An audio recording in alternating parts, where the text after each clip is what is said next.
Bismillahirrahmanirrahim. Assalamualaikum warahmatullahi wabarakatuh. Perkenalkan, nama saya Muhammad Fikri, NIM 2010 6410 28 dari Fakultas Teknik Prodi Teknik Mesin. Sini saya akan menjelaskan sedikit tentang bagaimana sholat tarawih yang betul sesuai dengan hadis Nabi. Kedatangan bulan Ramadan berarti banyak malam-malam yang harus dilakukan pada bulan ini, di mana sangat dianjurkan untuk melakukannya. Di antaranya adalah sholat tarawih. Sholat tarawih pada dasarnya adalah qiyam al-lail, yaitu menghidupkan malam bulan Ramadan dengan sholat sunnah yang sudah ditentukan, dinamakan dengan tarawih karena sholat ini sebenarnya adalah sholat yang dilakukan dengan santai dan banyak beristirahat, yaitu beristirahat setiap 4 rakaat dari istirahat yang dilakukan dan dengan 2 salam, bukan 1 salam. Karena sebagaimana dijelaskan dalam hadis Rasulullah bahwa salat al-lail matsa, salat malam itu dua-dua. Ini artinya salat sunnah untuk menghidupkan malam bulan Ramadan dengan 2 rakaat, bukan 4 rakaat dan 1 kali salam.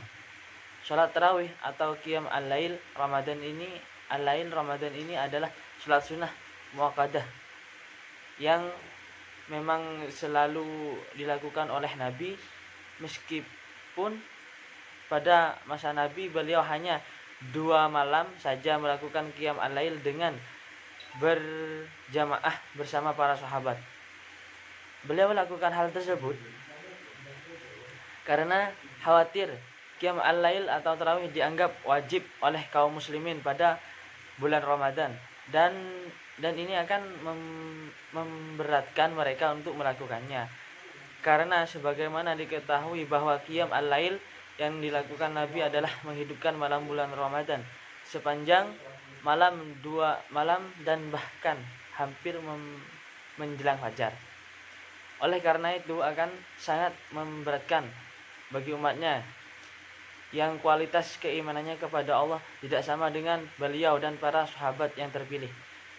Lamanya qiyam al-lail atau tarawih yang dilakukan Nabi bukan berarti kemudian jumlah rakaat beliau berpuluh-puluh lamanya qiyam al-lail, karena pembacaan pada setiap rakaat dari Al-Quran sangat banyak. Bahkan dalam setiap salam yang dilakukan dapat menghatamkan Al-Quran, sehingga diceritakan sampai kaki beliau bengkak, dan pada saat ditanya kenapa melakukannya sampai seperti itu, beliau hanya menjawab, apakah aku tidak senang menjadi hamba yang bersyukur? Apa yang dilakukan Nabi juga diikuti oleh para sahabat dan sampai para ulama.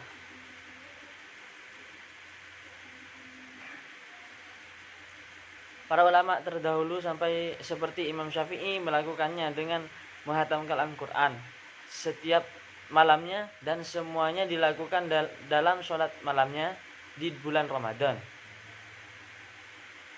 Sholat tarawih dilakukan pada bulan Ramadan setelah sholat isya dan rawatibnya.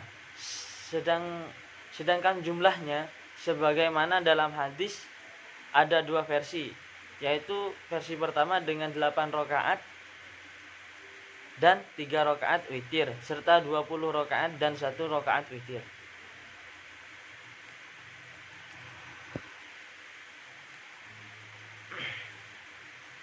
Dan kapan waktu sholat witir itu dilaksanakan? Itu menurut pendapat yang kuat dalam mazhab Syafi'i, waktu tarawih sama seperti waktu sholat witir, yaitu waktu di antara sholat isya dan terbitnya fajar.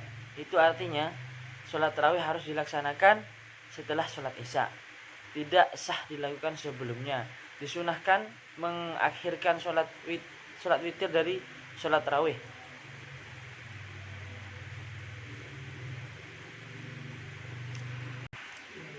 disunahkan mengakhirkan sholat witir dari sholat tarawih. Sedangkan menurut Al-Imam Al-Halimi, waktunya adalah setelah melewati seperempat malam ke atas. Yang dimaksud dengan istilah syariat adalah dimulai sejak terbenamnya matahari sampai terbitnya fajar. Mungkin itu penjelasan dari bagaimana tarawih yang betul sesuai dengan hadis Nabi dan kapan waktu sholat tarawih. Dan di sini saya akan menunjukkan tentang bagaimana tadarus yang betul, baik cara maupun waktunya. Istilah tadarus Al-Quran sebenarnya agak berbeda bentuk yang kita saksikan sehari-hari dengan makna bahasanya. Tadarus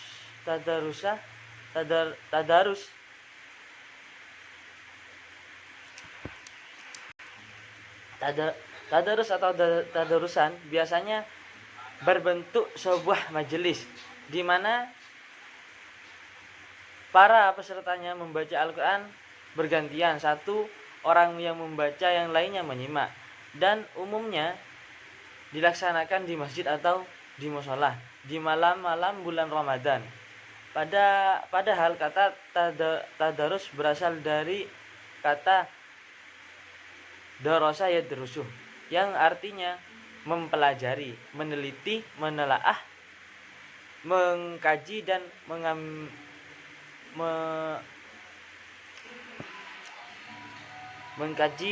mengambil pelajaran. Lalu ketambahan huruf ta di depannya sehingga menjadi tadarasa tadarasuh.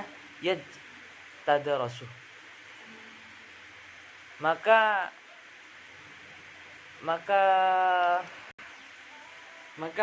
makna dari tersebut yaitu menjadi saling belajar atau mempelajari secara lebih mendalam.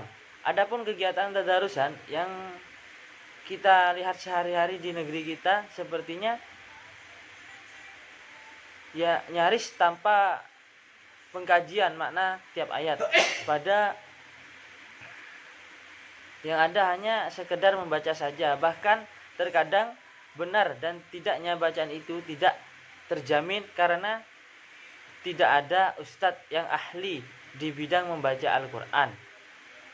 Bentuk tadarusan seperti itu lebih tepat menggunakan istilah tilawah wal istima'. Kata tilawah berarti membaca dan kata istima' berasal dari kata sami'ah yasma'u yang berarti mendengar. Membaca Al-Quran, kalau para peserta sudah fasih dan menguasai teknik membaca Al-Quran yang baik, maka tidak mengapa bila masing-masing membaca sendiri. Kalaupun mau disimak, didengarkan juga tidak mengapa, karena membaca dengan mendengarkan sama mendapatkan pahala. Allah Subhanahu wa taala telah memerintahkan kita selain untuk membaca juga mendengarkan lantunan ayat suci Al-Quran.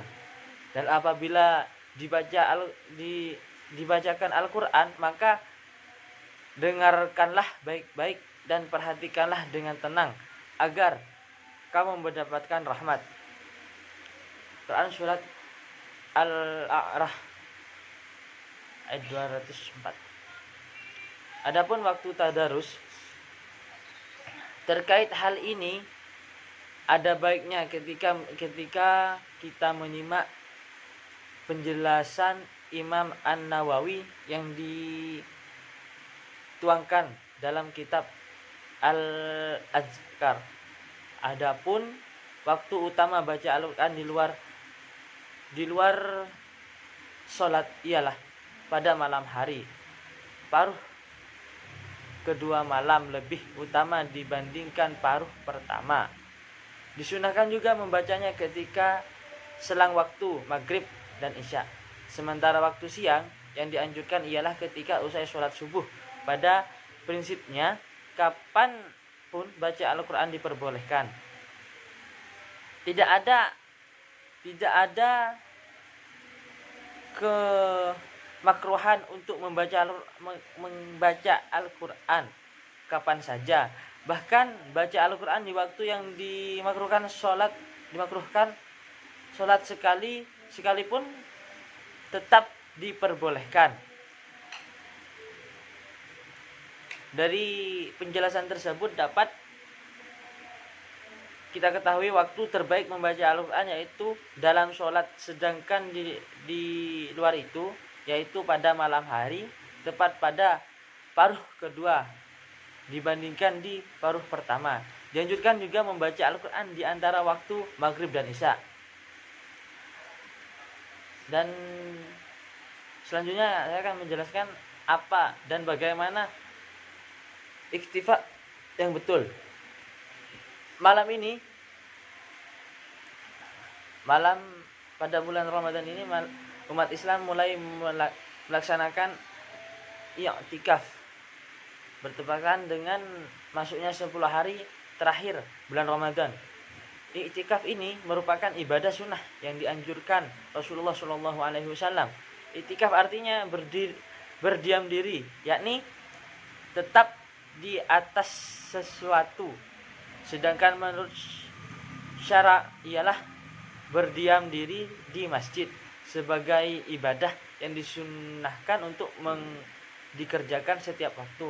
Lebih diutamakan pada bulan Ramadan, khususnya pada hari ke-10 yang terakhir untuk mengharapkan datangnya turunnya Lailatul Qadar. Sebagaimana hadis Aisyah ialah berkata, Nabi Shallallahu Alaihi Wasallam beriktikaf pada 10 hari yang akhir dari Ramadan hingga wafatnya. Kemudian istri-istri beliau pun beriktikaf setelah kepergian beliau. Al-Bukhari Muslim, sahabat Anas mengatakan bahwa ia mendengar Nabi Shallallahu Alaihi Wasallam bersabda, siapa yang beriktikaf sehari karena mengharapkan keridhaan Allah Subhanahu wa taala, maka Allah akan menjadikan 3 parit yang menghalangi dari neraka. Setiap parit lebarnya melebihi 2 ufuk langit. Hadis riwayat dan Ausat, Al-Baihaqi dan Hakim. Mungkin sekian dari penjelasan dari saya. Kurang lebihnya mohon maaf. Assalamualaikum warahmatullahi wabarakatuh.